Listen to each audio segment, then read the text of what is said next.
Vamos lá, pessoal. Chegou o momento de falarmos sobre esse versículo que é muito emblemático. Como guardaste a palavra da minha paciência, também eu te guardarei da hora da tentação que há de vir sobre todo mundo, para tentar os que habitam na terra.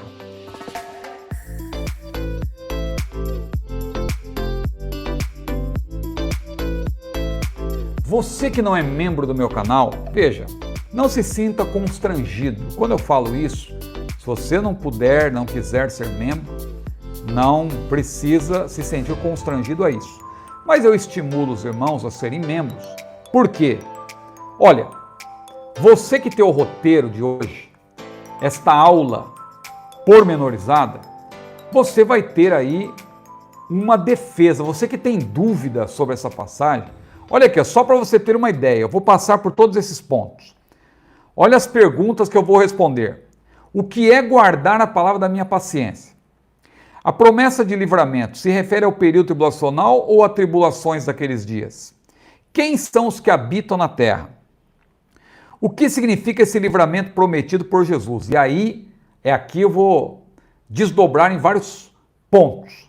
Os pós-tribulacionistas colocam a igreja dentro da tribulação. Os pós-tribulacionistas, hoje vou cutucar os irmãos pós-tribulacionistas.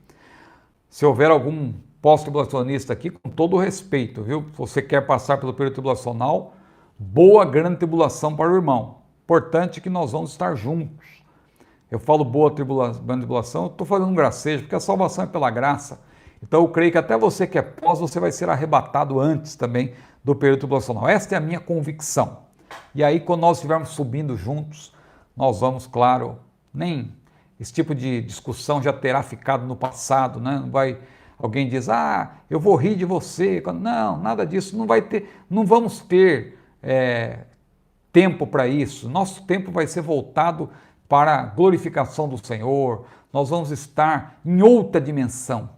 As aflições desse tempo presente não são para comparar, diz a Bíblia, com a glória que em nós há de ser revelada. Maravilha! Então veja, mas hoje os pós-tribulacionistas colocam a igreja dentro do período tribulacional, os pós-tribulacionistas não fazem boa exegese dessa promessa, vou explicar por quê.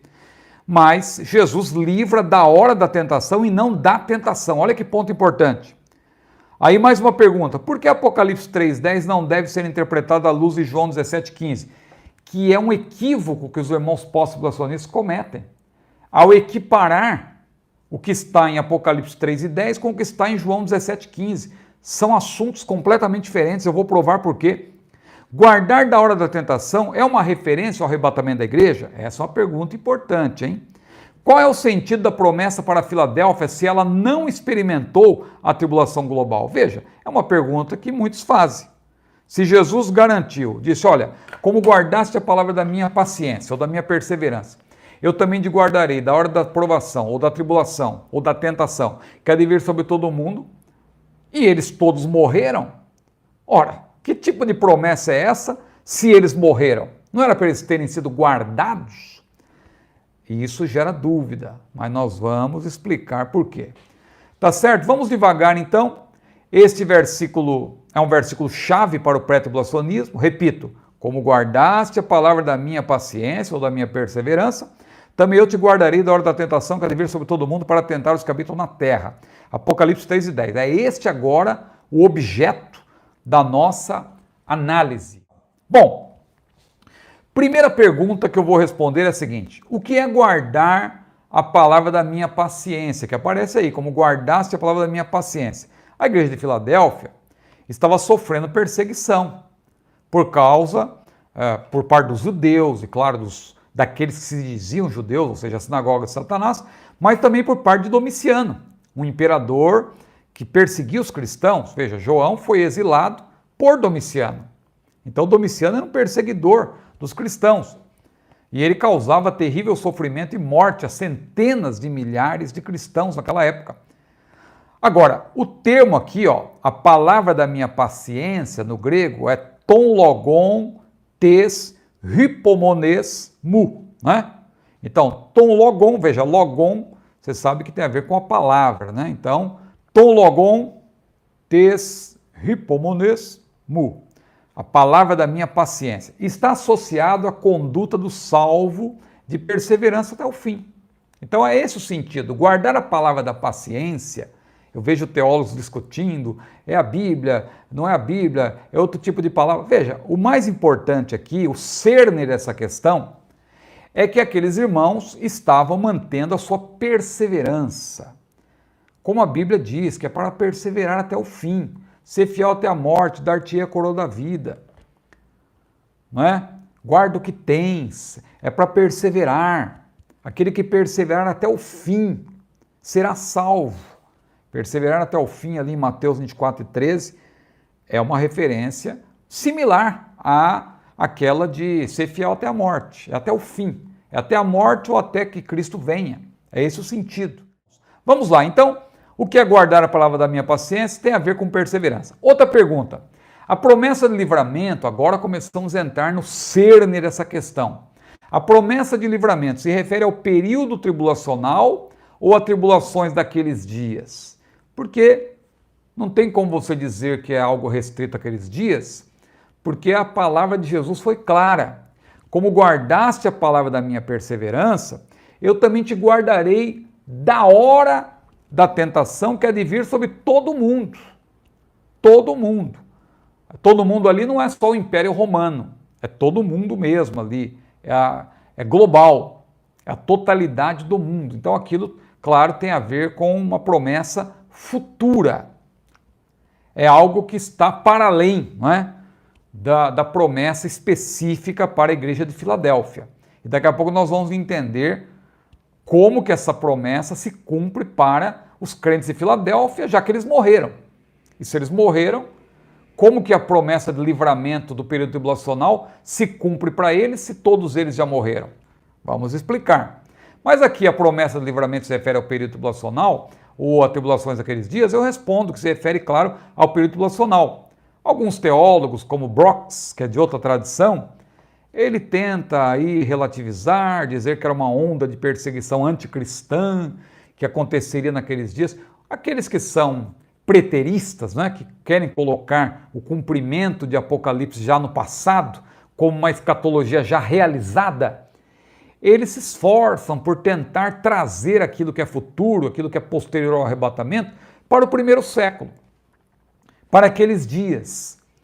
Então, é um esforço que eles fazem, mas não há qualquer dúvida de que a hora da tentação que há de vir sobre todo mundo é uma referência escatológica, e a maioria dos intérpretes, até mesmo aqueles que não são pré-tribulacionistas, reconhecem isto. Outra pergunta: quem são os que habitam na terra? Habitam na terra. Essa expressão, aliás, é repetida, ela é recorrente no livro de Apocalipse. Porque Jesus disse a Esmirna que essa sofreria perseguição, mas a Filadélfia garante: eu te guardarei. Veja, aqui alguém pode até achar algo inusitado, né? Porque para Esmirna, que era uma igreja fiel como Filadélfia, Jesus disse que eles sofreriam uma tribulação de 10 dias. E para Filadélfia, Jesus promete guardá-los da tribulação. Quer dizer que a diferença de Jesus aí dá uma atenção diferente para o mesmo problema? Não é. É que não é o mesmo problema, não é a mesma questão. Isso já mostra para você que a tribulação para aqueles dias estava acontecendo, tanto Esmirna, como Filadélfia estavam sofrendo perseguição por parte da sinagoga de Satanás, só que no caso de Esmirna, eles seriam lançados na prisão, eles padeceriam naqueles dias mesmo, né? Filadélfia também está implícito que eles estavam passando pelas mesmas dificuldades. Então, observe que essa diferença de tratamento não é uma diferença propriamente, é que são eventos diferentes. A promessa que Jesus faz aqui, na verdade, para a Filadélfia, é uma promessa para toda a igreja, que é uma promessa de livramento do período tribulacional. Como diz Hitchcock, que eu tenho citado, né? E também mais uma citação aqui de Benware, Paul Benware. Ele diz que parece que a natureza universal de pelo menos parte dos juízes da tribulação indica a necessidade de tirar a igreja do mundo, se a intenção for protegê-la contra eles. Então, essa pergunta é importante. Se você observar, então, a ênfase, os que habitam na terra, você vai ver que ela se repete em Apocalipse 6 e 10, Apocalipse 8 e 13, Apocalipse 11, versículo 10, Apocalipse 13, versículos 8, 12, 14, Apocalipse 17, versículos 2 e 8, porque é uma referência à tribulação que vai vir sobre toda a terra, porque Deus vai derramar juízos sobre toda a terra por ocasião do período tribulacional. Finalmente chegamos na pergunta que eu queria chegar. O que significa esse livramento? Qual livramento? Como guardaste a palavra da minha perseverança ou da minha paciência? Paciência aí é hipomonês, no sentido de perseverança. Como guardaste a palavra da minha perseverança, eu também te guardarei da hora da tentação, ou provação, ou tribulação. O termo aí, peirasmos, né, tem um sentido amplo, é um termo polissêmico. Eu vejo pessoas debatendo sobre isso. Não é tribulação, é não sei o quê, é tentação, é provação. Não, esse termo, se você estudá-lo, você vai ver que ele é polissêmico. Não somente na Bíblia, mas nos clássicos você vai encontrar esse termo, peirasmos, no sentido de tribulação, de provação, de tentação. É polissêmico. Aí, no caso, embora algumas versões apareçam tentação e outras provação, é o sentido de tribulação geral. Perseguições, provações, juízos que serão derramados sobre a terra. É a grande tribulação. Aliás, é a tribulação, né? Nós usamos o termo grande tribulação especialmente quando falamos do período final da tribulação de 7 anos, não é? Mas mais adiante nós vamos retomar isso. Vamos nos concentrar aqui nessa questão. O que significa esse livramento? Como guardaste a palavra da minha perseverança, eu também te guardarei, ou eu também te livrarei. Aqui é o sentido de livrar, de proteger.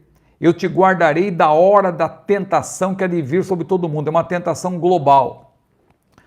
Os irmãos pós-tribulacionistas, eles colocam a igreja, eu falo que eles colocam porque, a meu ver, eles acabam forçando a Bíblia a dizer o que a Bíblia não diz.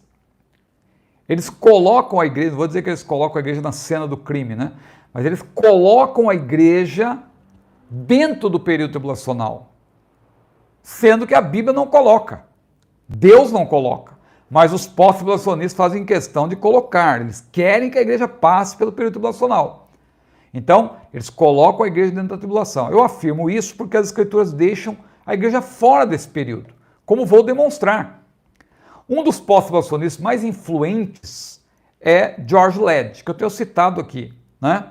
Positivamente, mas também agora eu vou divergir dele, porque ele é pós-tribulacionista. Então, George Led, ele afirma o seguinte a respeito de Apocalipse 3 e 10. Veja, mesmo estando na terra, nesses dias finais terríveis, e sofrendo perseguição feroz e martírio às mãos da besta, a igreja será preservada quando vier a hora da provação sobre todo o mundo pagão, sobre o mundo pagão. A ira de Deus não atingirá o seu povo quando for derramada sobre o reino do anticristo. Então essa é a posição clássica do pós-tribulacionismo. É colocar a igreja dentro do período tribulacional.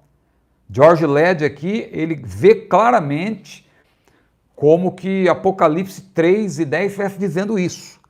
Mas por quê? Vamos mais adiante. Os pós-tribulacionistas, com todo respeito, não fazem uma boa exegese dessa promessa de Jesus, de guardar da hora da tentação que há de vir sobre o mundo inteiro, como citou aí o nosso irmão, sobre o mundo todo, não é? De modo geral, quando o verbo guardar, aqui no grego é tereo, verbo tereo, guardar, quando esse verbo é empregado com a preposição ek fala de um movimento, né? Aquele movimento de dentro para fora. Por exemplo, em exegese, a gente fala exegese, né? Porque a língua portuguesa nos obriga a falar assim. Mas uma pronúncia mais correta seria exegese, né? Esse ek ou ex, né? A preposição pode ser ek ou ex, mas ek, de maneira geral, indica esse movimento de dentro para fora, é tirar algo. Veja, quando você faz uma exegese do texto, você está fazendo o quê? Você está extraindo do texto o seu sentido verdadeiro. Então você está fazendo esse movimento de tirar de dentro, tirar algo de dentro de alguma coisa, né? Então, quer dizer, você está lendo a Bíblia, você está tirando. Se você tira algo de dentro de uma vasilha, tal. Então, aplica-se aí essa preposição que fala desse movimento. Esse movimento aí para fora de, ou tirar de, né? Para fora de é o mesmo que tirar de dentro de. Então, quando o verbo terel é empregado com a preposição ek, denota, como diz Dwight Pentecost, fazer com que alguém fique em segurança, escapando para fora. Aí Dwight Pentecost, que é um grande, foi, né? Já partiu para a glória, mas porque a sua obra está aí, um grande legado que ele deixou. Dwight Pentecost, no seu manual de escatologia, então ele deixa claro que essa preposição ek, quando aparece junto com o verbo terel, que é guardar, denota fazer com que alguém fique em segurança, escapando para fora, ou seja, sendo tirado de.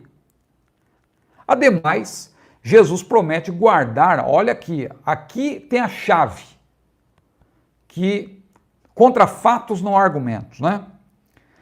Além de essa preposição indicar esse movimento, o texto aqui é muito claro porque diz que Jesus promete guardar da hora da tentação. Não é guardar da tentação, é guardar da hora. A preposição grega aqui, ek, transmite a ideia, como diz Hitchcock, Mark Hitchcock, não é? Transmite a ideia de para fora de, isto é, tirar de dentro de, que é inconsistente. Diz Mark Hitchcock, o erudito Mark Hitchcock, um grande teólogo pré-tribulacionista, ligado lá ao Dallas Theological Seminary, né? Tenho aqui recomendado também a sua obra, um grande pré-tribulacionista. Então, o uso que se faz aqui dessa preposição ek, em referência ao verbo terel, e mais, aqui você tem, na verdade, nós vamos citar daqui a pouco a expressão toda no grego, é ektes horas tu peirasmo. Veja, ektes horas, na verdade, é de dentro da hora, de dentro do momento, de dentro do período. Horas aí é que deu origem também à nossa palavra hora, né? Hora, no grego é hora, né? Aqui aparece horas, mas o termo é hora. Hora deu origem à nossa palavra hora. Hora, que pode ser tempo, pode ser período, pode ser momento. O que Jesus está dizendo aqui? Que ele vai tirar desse momento. Ou seja, você não vai participar do momento. Não é que vai tirar de dentro da tribulação. Veja, há uma diferença aí sutil que muita gente não percebe. Tirar da tribulação, tirar da provação é uma coisa, tirar do momento da tribulação é outra coisa. Ou seja, você não vai passar pela tribulação, porque você vai ser tirado desse momento. Você não vai estar lá no momento em que começar, porque você será tirado. Você não estará lá na cena do crime, né? Ou seja, a pessoa que tem um álibi, quando ela é acusada de alguma coisa, ela tem um álibi. Eu não estava lá presente, eu estava em outro lugar. Naquele momento, naquela mesma hora que aconteceu o crime, determinado crime, eu estava em outro lugar, eu posso provar, está aqui, ó.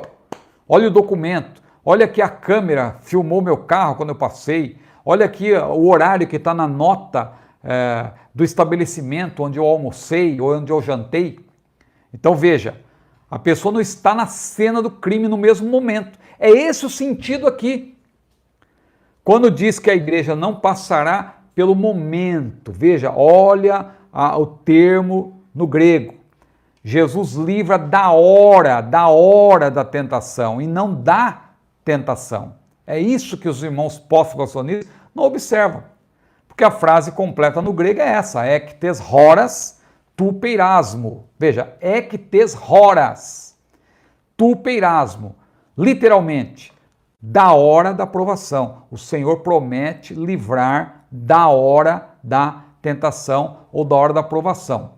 Então, meus queridos irmãos, é importante citar aqui aqueles que não concordam com a nossa posição, porque nós vamos aqui mostrar que eles estão equivocados, com todo respeito. Então, já citei aqui George Led. É bom citar também Vincent, né? Eu tenho citado aqui Vincent, um excelente comentário, aliás, publicado pela CPAD.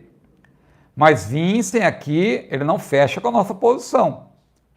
Se você ler o comentário de Vincent, na página 386, quando ele comenta esse versículo de Apocalipse, capítulo 3, versículo 10, ele diz o seguinte, ele aqui, ele diz que, ele lê, na verdade, né, esse texto de Apocalipse. É interessante que Vincent é tão minucioso, mas quando chega nessa parte, ele, convenientemente, ele ignora, né? A frase completa é ectes horas tupeirasmo. Interessante, ele pula aí do ec, ele faz uma exposição da preposição ec, e depois ele já vai para a parte lá da tentação, peirasmos, e não fala do termo hora, que antecede e que mostra que Jesus, ele livra na verdade, ele guarda na verdade, não da tribulação ou da provação, mas do momento. A igreja não vai estar na cena. Usei aqui a comparação da cena do crime. A igreja não vai estar no mesmo momento. Ela não vai estar. Por quê? Porque ela terá sido arrebatada. Eu vou mostrar aqui depois. Então, quem defende essa ideia pós-tribulacionista também usa um argumento fora de Apocalipse 3 e 10. Eles forçam uma associação com João 17,15. O que diz João 17,15? Abra aí a sua Bíblia rapidamente. João capítulo 17, versículo 15. Aquela oração sumo sacerdotal de Jesus, Jesus fazendo uma oração sumo sacerdotal pelos seus discípulos e também por nós, por extensão. Olha o que Jesus disse, João 17,15. Não peço que os tires do mundo, mas que os livres do mal. Muito bem. Alguém dirá, tá vendo? O próprio Senhor Jesus já tinha dito que, orando ao Pai, que era para mantê-los na tribulação, que não era para tirá-los, mas era para guardá-los dentro da tribulação. Veja como isso reflete uma péssima interpretação da Bíblia, porque são assuntos completamente diferentes. A única coisa que aparece aí que você pode dizer que é igual é o verbo, só isso. O verbo que aparece aí, o verbo terel, só isso. Aliás, é um problema, muitas vezes, da argumentação pós-tribulacionista. Eles fazem associações e harmonizações de textos com base em termos iguais ou semelhantes. Ah, tem trombeta em 1 Coríntios 15, então, e tem trombeta em Apocalipse 11, é a mesma trombeta. A última trombeta de 1 Coríntios 15, 52, é a mesma trombeta de Apocalipse 11, 15. Não tem nada que ver uma coisa com a outra, eu vou explicar mais para frente, em outras videoaulas, se Deus quiser. Aqui é a mesma coisa, porque aparece o mesmo verbo no grego, terel. Alguns pós-tribulacionistas acham que Apocalipse 3 e 10 e João 17 e 15 tratam do mesmo objeto. Não é a mesma coisa. Embora o verbo terel, verbo guardar, seja empregado tanto em Apocalipse 3 e 10 como também em João 17 e 15, tem uma diferença. As construções frasais são diferentes. Em João 17 e 15, a frase é a seguinte, presta atenção, no grego, eu vou citar no grego porque para alguém não achar que eu estou... isso aí que o irmão está fazendo é uma comparação só da língua portuguesa, eu quero ver no grego. Pois é, eu vou citar no grego. Veja a diferença no grego. João 17,15 no grego, a frase é a seguinte, agora citando também o verbo junto com, porque eu tinha falado, né, lá da parte somente ektes horas, né? Ektes horas tu peirasmu, né? Mas eu não citei o verbo. Agora eu vou citar com o verbo. Mas antes de citar a frase lá de Apocalipse 3:10, veja João 17:15. A frase em João 17:15 é a seguinte: teresses autus tu poneru. Você viu a palavra peirasmos aí? Não tem. É outro sentido.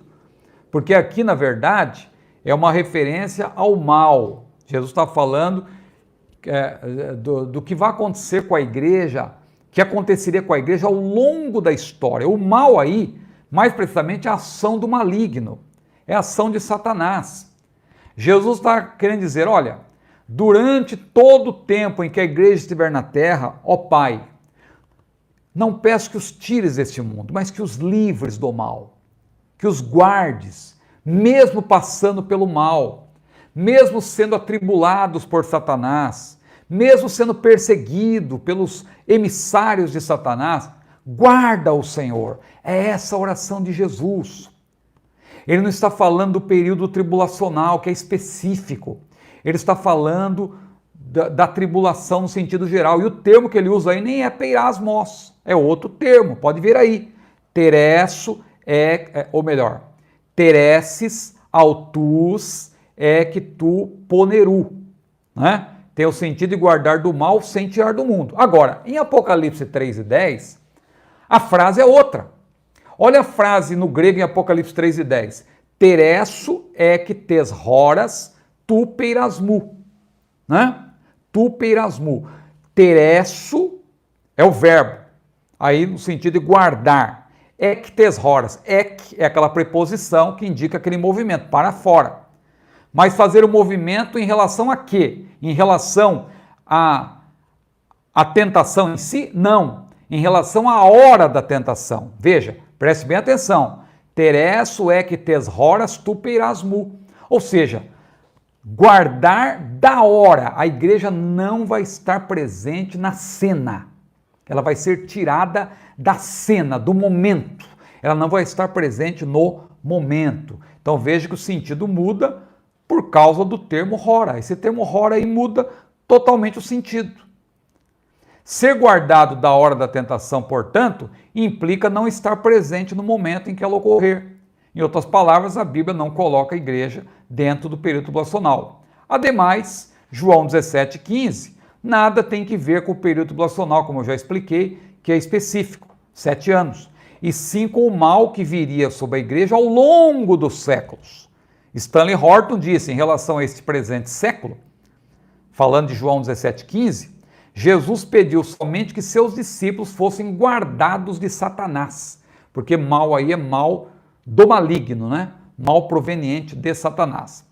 Vamos avançar aqui, respondendo outras perguntas. Guardar da hora da tentação é uma referência, alguém pergunta, porque eu tenho visto as pessoas discutindo, guardar da hora da tentação é uma referência ao arrebatamento da igreja? Eu penso que por tudo que eu já expliquei, eu penso que não há dúvida, né?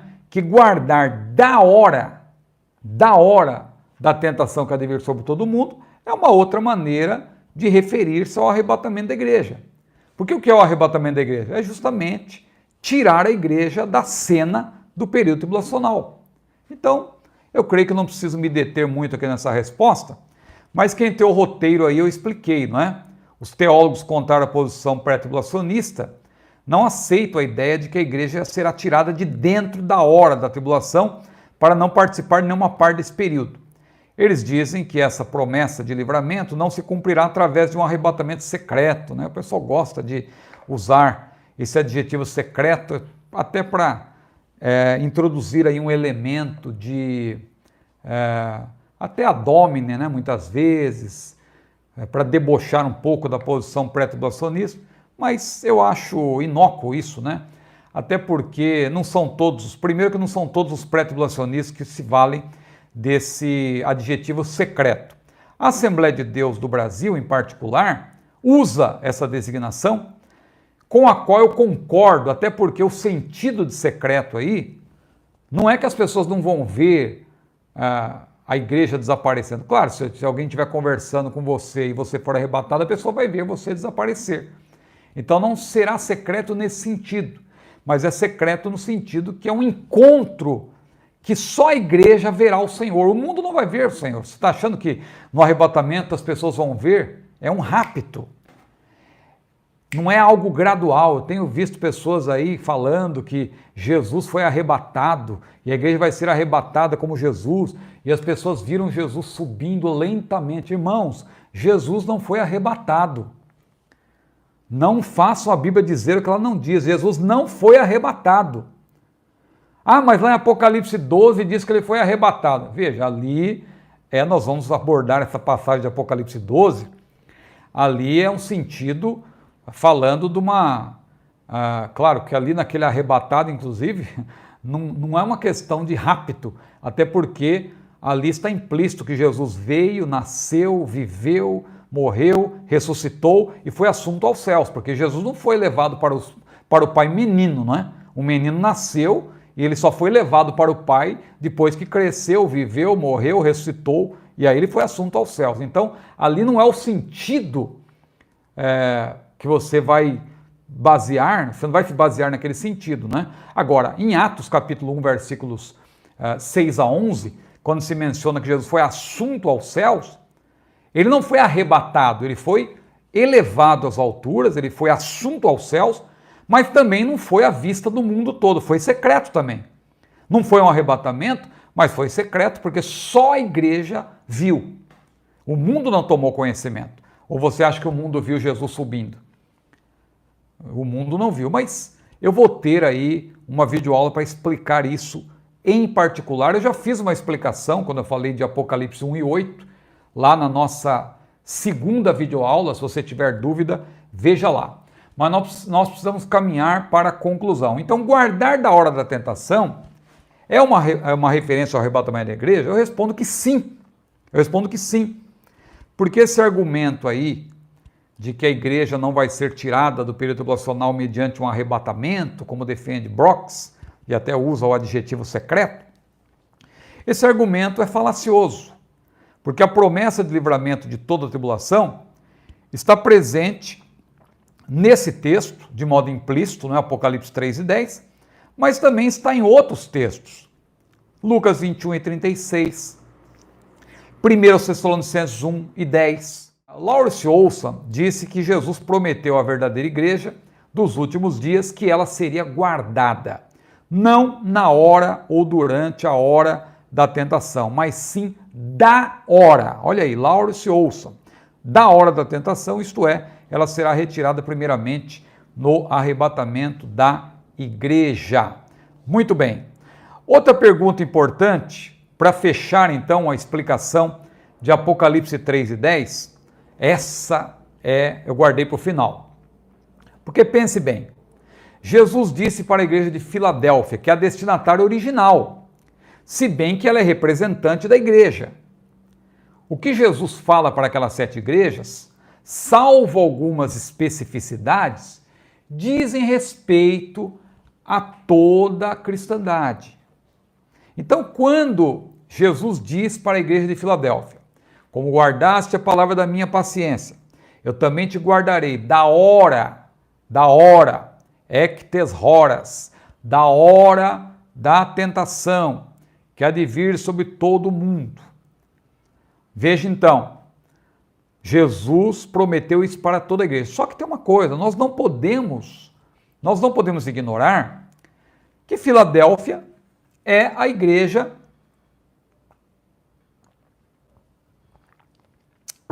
Deixa eu beber um pouco de água, né? Estou falando aqui um bom tempo sem beber água. Filadélfia é a destinatária original. Se Filadélfia é a destinatária original, ela está presente nessa promessa. Agora, como Jesus faz uma promessa que não pode cumprir, alguém dirá? Se a igreja de Filadélfia morreu, então tudo bem, irmão Ciro, essa explicação que o irmão deu, muito bem, se aplica à igreja e tal, a igreja, aqueles que estiverem vivos não vão participar do período tribulacional, Mas e a igreja de Filadélfia? A promessa não foi para elas? Veja, tem um bordão no nosso meio, né? Que é o seguinte: crente que tem promessa não morre, não é isso? Pois é, eu vou ser obrigado a discordar desse bordão, porque a Bíblia menciona aqueles que vão ter a promessa que Jesus lhes fez cumprida, sabe quando? Só quando eles ressuscitarem. Porque em vida a promessa não se cumpriu para eles. É o caso lá de Hebreus 11. Você já leu Hebreus 11? Os heróis da fé? Eles não alcançaram a promessa. E a promessa, no caso ali, qual era? Era a promessa de ver Jesus. Era a promessa de conhecer Jesus, de ver o Salvador. Eles não alcançaram. E hoje eles estão na glória, estão no paraíso, estão sendo consolados, mas eles ainda não viram Jesus como ele é. Como assim, irmão Ciro? Eles estão no céu, no paraíso, e ainda não viram Jesus como ele é? Não. Porque só verão Jesus como ele é aqueles que estiverem glorificados. Quem está no céu hoje, no paraíso, está apenas na condição imaterial, espiritual. O corpo está na terra. O corpo não foi glorificado. Quando ocorrer a ressurreição, que alma e espírito, a parte imaterial, vai se juntar à parte material, o corpo, aí vai ocorrer a glorificação do corpo. O que é mortal se revestirá da imortalidade, o que é corruptível se revestirá da incorruptibilidade, e aí sim vai acontecer a glorificação e, meus irmãos, haverá então, as pessoas os salvos vão poder ver Jesus como ele é, como aliás João falou. Quando ele se manifestar, nós o veremos como ele é, porque assim como ele é, nós o veremos, disse João, porque nós vamos ser glorificados. Tanto os vivos que estarão na terra vão ser glorificados, como os mortos em Cristo, que vão ressuscitar primeiro. Pois é, então, no caso dos crentes de Filadélfia, olha, preste bem atenção na promessa que foi feita a eles. Como guardaste a palavra da minha perseverança, eu também te guardarei da hora da provação. Jesus não falou, eu te guardarei da provação que virá aí, onde vocês estão. Não, eu te guardarei da hora da tentação que há de vir sobre todo mundo. Tribulação global. O que vai acontecer com os crentes de Filadélfia? Os crentes de Filadélfia, irmãos, morreram em Cristo. Eles morreram em Cristo. E o que diz a Bíblia em 1 Tessalonicenses capítulo 4? O mesmo Senhor descerá do céu com alarido, com voz de arcanjo, com a trombeta de Deus, e os que morreram em Cristo... Os crentes de Filadélfia são crentes que morreram em Cristo? Sim ou não? Responda aí para mim. Eles fazem parte dessa promessa, dessa palavra de 1 Tessalonicenses 4, 16 em diante? O mesmo Senhor descerá do céu com alarido e com voz de arcanjo, com trombeta de Deus, e os que morreram em Cristo ressuscitarão primeiro. Sim. Ectes horas, irmão Júnior. Ectes horas. Tem um H aí, né? Sim, o irmão está falando disso ainda, já avancei, viu? Sim, é isso aí. Então veja então o que nós estamos falando agora. Se os crentes de Filadélfia morreram em Cristo e eles vão ressuscitar por ocasião do arrebatamento, e claro está que o arrebatamento ocorre antes do período tribulacional, porque se você comparar 1 Tessalonicenses 4 com 1 Tessalonicenses 5, você vai ver que Paulo fala do período tribulacional depois do arrebatamento. E ele diz que a ira de Deus não vai cair sobre os filhos da luz, somente sobre os filhos das trevas. A igreja será livrada da ira. Então, claro está que em ressuscitando antes do período tribulacional, por ocasião do arrebatamento, e sendo glorificada a igreja de Filadélfia, ela vai ser levada aos céus quando? Antes do início do período tribulacional. Então, para cumprir, Deus é tão cuidadoso com a sua palavra que, claro, a promessa é geral. A promessa não é só para Filadélfia, mas Deus ele é tão cuidadoso na sua promessa, que a promessa também inclui os crentes de Filadélfia e a promessa vai se cumprir exatamente por ocasião do arrebatamento da igreja, porque eles vão ser glorificados. Amém?